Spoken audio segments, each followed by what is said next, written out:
Hi hello friends, ಎಲ್ರಿಗೂ ನಮಸ್ಕಾರ. ಶಿಲ್ಪಾ ಸವಿರುಚಿ ಚಾನಲ್ಗೆ ಸುಸ್ವಾಗತ. ಇವತ್ತಿನ ರೆಸಿಪಿ ಹಲಸಿನ ಹಣ್ಣಿನ ಬೀಜದಲ್ಲಿ ಒಂದು ಬಸ್ಸಾರು ರೆಸಿಪಿ ಹೇಳ್ತಾ ಇದ್ದೀನಿ. ಈ ಥರ ಕುಟ್ಬಿಟ್ಟು ಅದನ್ನು ಬೀಜನ ಸಿಪ್ಪೆ ಸುಲಿದು ಎತ್ತಿಟ್ಕೋಬೇಕು.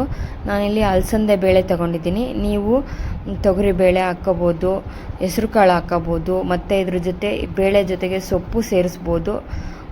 ತುಂಬ ರುಚಿಯಾಗಿರುತ್ತೆ ಈ ಬಸ್ಸಾರು ರೆಸಿಪಿ. ಅದಕ್ಕೂ ಮೊದಲು ಯಾರ್ಯಾರು ಈ ವಿಡಿಯೋ ನೋಡ್ತಾ ಇದ್ದೀರೋ ಪ್ಲೀಸ್ ನಮ್ಮ ಚಾನಲ್ಗೆ ಸಬ್ಸ್ಕ್ರೈಬ್ ಮಾಡಿ, ಸಪೋರ್ಟ್ ಮಾಡಿ. ಸಬ್ಸ್ಕ್ರೈಬ್ ಮಾಡೋದು ಮರಿಬೇಡಿ.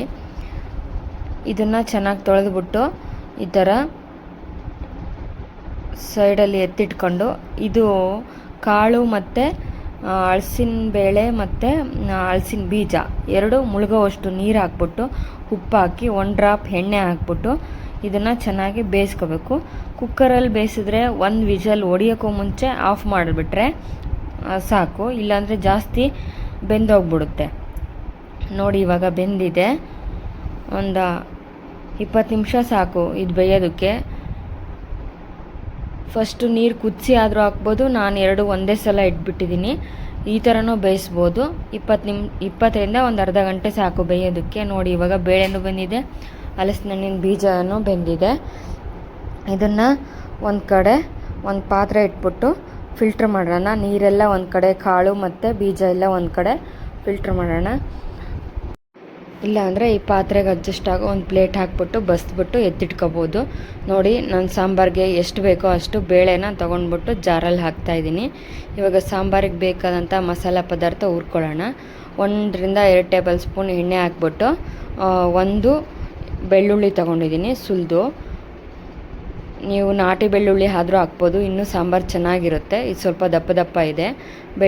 ಒಂದು ಬೆಳ್ಳುಳ್ಳಿ ಮತ್ತು 1 ಈರುಳ್ಳಿ ಮತ್ತು 1 ಟೊಮೊಟೊ ಹಾಕ್ತಾಯಿದ್ದೀನಿ. ನಾನು ಹುಣಸೆಹಣ್ಣು ಹಾಕ್ತಾಯಿದ್ದೀನಿ, ಟೊಮೊಟೊನೂ ಹಾಕ್ತಾಯಿದ್ದೀನಿ. ಮತ್ತು ಖಾರಕ್ಕೆ ಅನುಗುಣವಾಗಿ ನಾನು ಹಸಿಮೆಣ್ಸಿನ್ಕಾಯಿ ಹಾಕ್ತಾಯಿದ್ದೀನಿ. ಬೇಡ ಅನ್ನೋರು ಹಸಿಮೆಣ್ಸಿನ್ಕಾಯಿ, ಒಣಮೆಣ್ಸಿನ್ಕಾಯಿ ಕೂಡ ಹಾಕ್ಕೋಬೋದು. 1 ಕಡ್ಡಿ ಕರಿಬೇವು ಹಾಕ್ತಾಯಿದ್ದೀನಿ. ಇದನ್ನು ಚೆನ್ನಾಗಿ ಹುರ್ಕೊಳ್ಳೋದು, ಸ್ವಲ್ಪ ಕೆಂಪಗಾಗೋವರೆಗೂ ಹುರ್ಕೊಳ್ಳೋದು ಇದನ್ನು. ನೋಡಿ, ಇವಾಗ ಈ ಥರ ಹುರಿದಾಗಿದೆ. ಇದನ್ನು ಜಾರಲ್ಲಿ ಹಾಕ್ಕೊಳ್ಳೋಣ. ಒಣಮೆಣ್ಸಿನ್ಕಾಯಿ ಹಾಕಿದರೆ ಇನ್ನೂ ತುಂಬ ರುಚಿ ಚೆನ್ನಾಗಿ ಬರುತ್ತೆ. ಹಸಿಮೆಣ್ಸಿನ್ಕಾಯಿ ಇಷ್ಟಪಡೋರು ಹಸಿಮೆಣ್ಸಿನ್ಕಾಯಿ ಹಾಕೋಬೋದು. ನೋಡಿ, ಹುರಿದಾಗಿದೆ. ಇವಾಗ ಜಾರಲ್ಲಿ ಹಾಕೋಣ.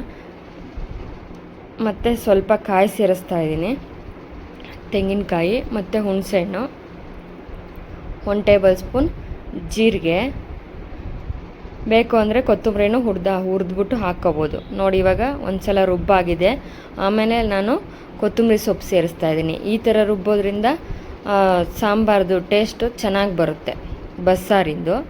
ನೋಡಿ, ಆ ಬಸ್ದಿರೋ ಅಂಥ ನೀರಿರುತ್ತಲ್ಲ ಅದಕ್ಕೆ ಹಾಕಿ ಮಿಕ್ಸ್ ಮಾಡಬೇಕು ಒಂದು ಸಲ ಎಲ್ಲನೂ. ಮತ್ತು ಲಾಸ್ಟಲ್ಲಿ ನಿಂಬೆಹಣ್ಣು ಅಥವಾ ಎಳ್ಳಿಕಾಯಿ ರಸ ಇಟ್ಕೊಂಡ್ರೆ ಇನ್ನೂ ತುಂಬ ರುಚಿಯಾಗಿ ಚೆನ್ನಾಗಿರುತ್ತೆ. ಇದಕ್ಕೆ ಒಂದು ಒಗ್ಗರಣೆ ಹಾಕ್ಕೊಳ್ಳೋಣ.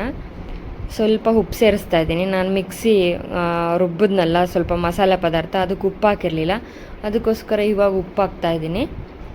ಉಪ್ಪು ಹಾಕ್ಬಿಟ್ಟು ಒಂದು ಸಲ ಮಿಕ್ಸ್ ಮಾಡಿ ಚೆನ್ನಾಗಿ ಇದಕ್ಕೊಂದು ಒಗ್ಗರಣೆ ಹಾಕೋಣ. ಒಗ್ಗರಣೆಗೆ 1 ಟೇಬಲ್ ಸ್ಪೂನ್ ಎಣ್ಣೆ, ಜೀರಿಗೆ ಮತ್ತು ಸಾಸಿವೆ, ಕರಿಬೇವು, ಒಣಮೆಣಸಿನ್ಕಾಯಿ ಮತ್ತು ಹಿಂಗು ಬೇಕನ್ನೋರು ಹಿಂಗು ಸೇರಿಸ್ಕೋಬೋದು. ಇದನ್ನು ಚೆನ್ನಾಗಿ ಸ್ವಲ್ಪ ಎಣ್ಣೆಯಲ್ಲಿ ಹುರಿದ್ಬಿಟ್ಟು ಸಾಂಬಾರಲ್ಲಿ ಹಾಕಿದ್ರೆ ಬಸ್ಸಾರು ರೆಡಿ. ತುಂಬ ರುಚಿಯಾಗಿರುತ್ತೆ ಈ ಸಾಂಬಾರು. ಮುದ್ದೆಗಂತೂ ಸೂಪರಾಗಿರುತ್ತೆ. ನೀವು ಒಂದು ಸಲ ಈ ರೆಸಿಪಿನ ಟ್ರೈ ಮಾಡಿ. ಇವಾಗ ಕಾಳಿರುತ್ತಲ್ಲ ಅದಕ್ಕೆ ಒಗ್ಗರಣೆ ಹಾಕೋಣ. ಅದೇ ಎಣ್ಣೆಯಲ್ಲಿ ಸ್ವಲ್ಪ ಜೀರಿಗೆ, ಸಾಸಿವೆ ಮತ್ತು 1 ಕಡ್ಡಿ ಕರಿಬೇವು, ಹಸಿಮೆಣ್ಸಿನ್ಕಾಯಿ ಇದಿಷ್ಟನ್ನು ಹಾಕಿ 1-2 ನಿಮಿಷ ಚಟಪಟ ಸಿಡಿಬೇಕು. ಮತ್ತು 1 ಈರುಳ್ಳಿ ಸಣ್ಣದಾಗಿ ಕಟ್ ಮಾಡಿರೋ ಅಂಥದ್ದು ಹಾಕಿದ್ದೀನಿ. ಇನ್ನು ನೋಡಿ, ಇವಾಗ ಈರುಳ್ಳಿನೂ ಬೆಂದಿದೆ ಸ್ವಲ್ಪ. ಇವಾಗ ಬೇಯಿಸಿ ಎತ್ತಿಟ್ಟಿರ್ತೀವಲ್ಲ ಹಲಸಿನ ಬೀಜ ಮತ್ತು ಅಲಸಂದೆ ಬೇಳೆ, ಅದನ್ನು ಹಾಕಿ ಚೆನ್ನಾಗಿ ಮಿಕ್ಸ್ ಮಾಡಬೇಕು. ಇವಾಗ ಇದಕ್ಕೆ ಸ್ವಲ್ಪ ತೆಂಗಿನಕಾಯಿ ತುರಿ ಮತ್ತು ಗುರೆಳ್ ಪುಡಿ ಅಂತಾರಲ್ಲ, ಹುಚ್ಚೆಳ್ಳು, ಅದನ್ನು ಈ ಸಾಂಬಾರಿಗೆ ಮತ್ತು ಕಾಳಿಗೆ ಹಾಕಿದ್ರೆ ತುಂಬ ರುಚಿ ಚೆನ್ನಾಗಿರುತ್ತೆ. ಇವಾಗ ಹಲಸಿನ ಹಣ್ಣಿನ ಸೀಸನ್ ಆಗಿರೋದ್ರಿಂದ ಸಾಂಬಾರ್, ಪಲ್ಯ, ಹಲಸಿನ ಬೀಜದ ವಡೆ ಎಲ್ಲ ಮಾಡ್ತಾರೆ. ನಾನು ಈ ಥರ ಒಂದು ಸಾಂಬಾರ್ ಅಥವಾ ಬಸ್ಸಾರು ರೆಸಿಪಿ ಮಾಡಿದ್ದೀನಿ. ನಿಮ್ಗೆ ಈ ರೆಸಿಪಿ ಇಷ್ಟ ಆದರೆ ಲೈಕ್ ಮಾಡಿ, ಶೇರ್ ಮಾಡಿ, ಸಬ್ಸ್ಕ್ರೈಬ್ ಮಾಡಿ, ನಮ್ಮ ಚಾನಲ್ಗೆ ಸಪೋರ್ಟ್ ಮಾಡಿ. ನಿಮ್ಮ ಫ್ರೆಂಡ್ಸು ಫ್ಯಾಮಿಲಿಗೆ ಶೇರ್ ಮಾಡಿ ವಿಡಿಯೋನ. ಇದೇ ಥರ ಮುಂದಿನ ವಿಡಿಯೋದಲ್ಲಿ ನೆಕ್ಸ್ಟ್ ನ್ಯೂ ರೆಸಿಪಿಯೊಂದಿಗೆ ಸಿಗೋಣ. ಅಲ್ಲಿವರೆಗೂ ಎಲ್ರಿಗೂ ಧನ್ಯವಾದಗಳು. Thank you all. ನಿಮ್ಗಿಷ್ಟ ಆದ ರೆಸಿಪಿಗಳನ್ನ ಮನೆಯಲ್ಲೇ ಮಾಡ್ಕೊಳ್ಳಿ, ತಿನ್ಕೊಳ್ಳಿ, ಆರೋಗ್ಯವಾಗಿ.